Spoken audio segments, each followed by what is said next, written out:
Musicals are deceptively hard to define. A film is not a musical just because someone gets up and sings a song, or steps up and does a little jig. No, just having a musical number in a movie does not make it a musical. Music can turn up anywhere.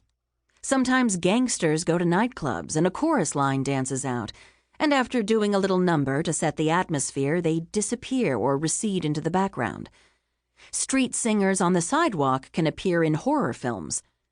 Marching troops in a combat movie can be singing "Over There." All through the 1941 version of the Western Billy the Kid, a character named Pedro plays his guitar and sings.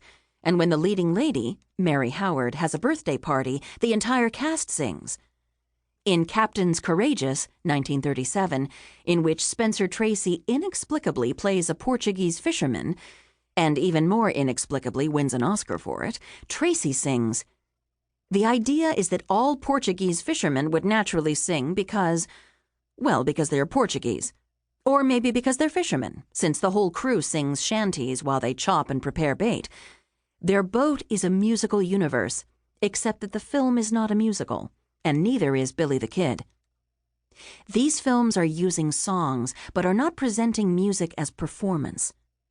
The musical moments are supposed to be about natural behavior, and as such, they are additions to a level of realism or believability that an audience can recognize. If it's someone's birthday party, we sing happy birthday, right? Seamen sing shanties, right? These are seemingly spontaneous musical presentations by characters.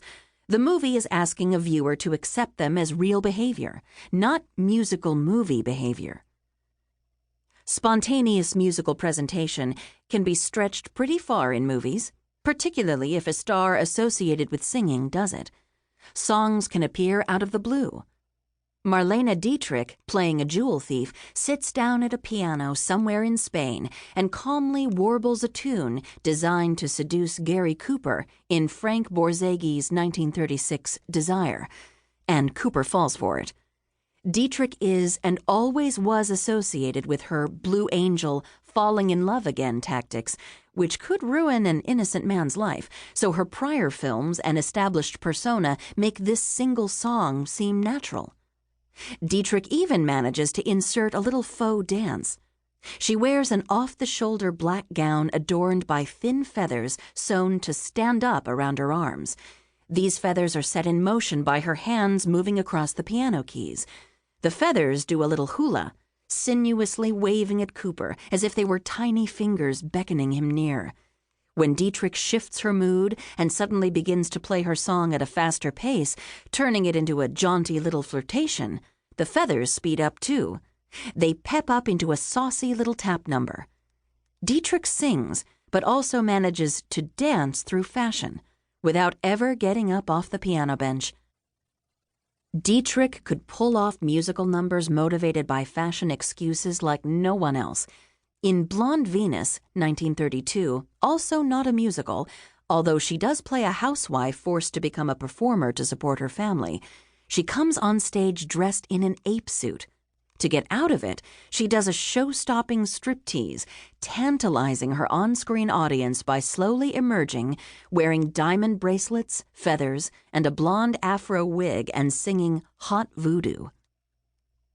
And the movie is not a musical, nor is she playing a musical performer. It's easy to eliminate movies with natural behavior songs, even dances, from the musical genre, but there are actual musical performances all over the place in movies that aren't supposed to be musicals. In Tarzan's Desert Mystery, 1943, a harem girl sings Bula Bula, the Yale song, to a group of Nazis. In After the Thin Man, 1936, Dorothy McNulty leads a hard-tapping, gyrating chorus line in Song and Dance, and also performs the solo Smoke Dreams. McNulty was born as Mariana Dorothy McNulty and appeared in the 1927 Broadway show Good News, as well as the 1930 version and several other films. After she dyed her hair blonde and changed her name to Penny Singleton, she was cast in the long-running Blondie movie series.